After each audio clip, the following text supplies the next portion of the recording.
और इस वक्त की बड़ी खबर मिल रही है, आपको बता दें, दिल्ली में सुप्रीम कोर्ट ने आरक्षण मामले में सुनवाई करने से इनकार कर दिया है। सुप्रीम कोर्ट ने साफ कहा है कि जो याचिकाकर्ता है वो स्वयं अब हाई कोर्ट जाएं, वहीं पर इस मामले को दोबारा अपील करें और वहां पर अपनी बात रख सकते हैं। तो बड़ी और अहम खबर, उत्तर प्रदेश त्रिस्तरीय पंचायत चुनाव आरक्षण को लेकर सुप्रीम कोर्ट में एसएलपी दाखिल की गई थी और सुप्रीम कोर्ट ने आज उस पर सुनवाई की तारीख रखी थी, लेकिन अब सुप्रीम कोर्ट ने इस मामले में दखल देने से इनकार कर दिया है। सुप्रीम कोर्ट ने साफ कहा कि याचिकाकर्ता हाई कोर्ट जाएं और वहीं पर अपनी बात को रखें। इसमें एक सीधा तौर पर एक बात ये भी है कि जो गलतियां हैं उसे अगर शुरू से सुधारा जाता तो शायद इसमें कुछ बात बन जाती। गलती नॉर्मल सी भी है और बड़ी सी भी है, ये माना भी जा सकता है कि दरअसल सुप्रीम कोर्ट ने जो दखल देने से इनकार किया है और ये कहा कि जो याचिकाकर्ता हैं वो उस सुनवाई में नहीं थे जब 2015 की आरक्षण सूची हाईकोर्ट द्वारा लागू की जा रही थी, और यहाँ पर आने का मतलब विशेष तौर पर नहीं है। वो चाहे तो वहाँ जाकर अपनी बात को रख सकते हैं। वहीं याचिकाकर्ता की तरफ से वकील एपी सिंह ने साफ साफ कहा है कि यहाँ हमारे मौलिक अधिकारों का हनन है कि हमारे एक तरफ मामले की सुनवाई को लेकर हम लोग अपील कर रहे थे, तो वहीं सरकार और राज्य सूचना आयोग आचार संहिता यानी अधिसूचना लागू करने की प्रेस कॉन्फ्रेंस कर रहा था।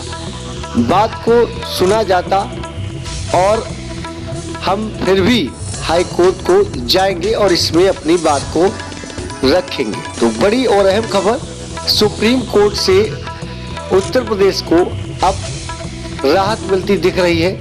हालांकि उसे उम्मीद पहले ही थी कि ये पूरे मामले में पहले से ही पेश नजर आ रहा था।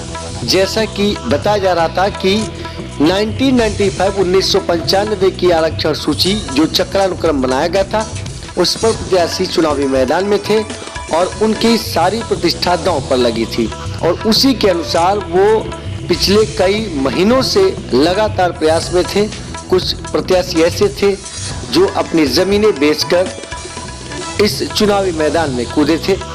ये चुनाव ऐसा होता है जो प्रधान से लेकर प्रधानमंत्री को चुनता है, यानी एक देश के सबसे सर्वोच्च पद को चुनने का रास्ता गांव से ही निकलता है, क्योंकि इस चुनाव में हर मतदाता, हर प्रत्याशी, हर किसी को बेहद करीब से जानता है।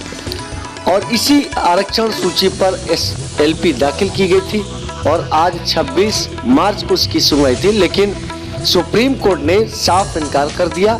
कहा कि आप स्वयं अब इस मामले को लेकर हाई कोर्ट जाएं और वहां पर इसकी सुनवाई हो सकती है। तो बड़ी और अहम खबर, जैसा कि प्रत्याशी उम्मीदें लगाए बैठे थे कि आज 26 मार्च को इसकी सुनवाई है और इस पर उन्हें कुछ खुशखबरी मिल सकती है, लेकिन एक गलती कहें या चूक कहें कि इसमें जो सुप्रीम कोर्ट ने अपनी बात कही कि जो याचिकाकर्ता थे, जो पिटिशनर थे, वो उस समय 2015 आरक्षण सूची में वो लोग शामिल नहीं थे। अगर ये मान लिया जाए कि वो पिटिशनर जो हाईकोर्ट के दखल के दौरान मौजूद थे, वो पिटिशनर अगर सुप्रीम कोर्ट में आते तो शायद इस पर बात बन सकती थी, लेकिन इस पर सुप्रीम कोर्ट ने दखल देने से इनकार किया है। और अब उत्तर प्रदेश में 4 चरणों में चुनाव होंगे। आज अधिसूचना भी जारी हो गई है और सारे कार्यक्रम की तैयारियां भी पूरी हो गई थी। एक छोटा सा ब्रेक लेंगे, जल्द लौटते हैं, बने रहे हमारे साथ।